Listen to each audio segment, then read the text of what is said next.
اچھا، انڈا جو ہے وہ ابلا ہوا کھایا جائے یا بوائلڈ انڈا کھایا جائے تو ان میں سے کون سا بہتر ہے؟ اگر دیکھا جائے تو انڈے کی جو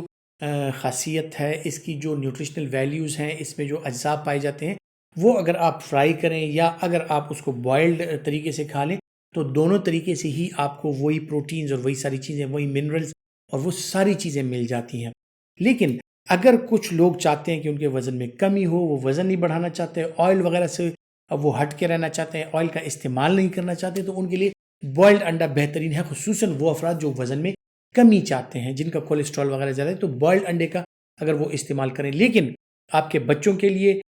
یا وہ افراد جو کہ ایکٹیو ہیں، ان کے لیے نہ صرف بوائلڈ انڈا بلکہ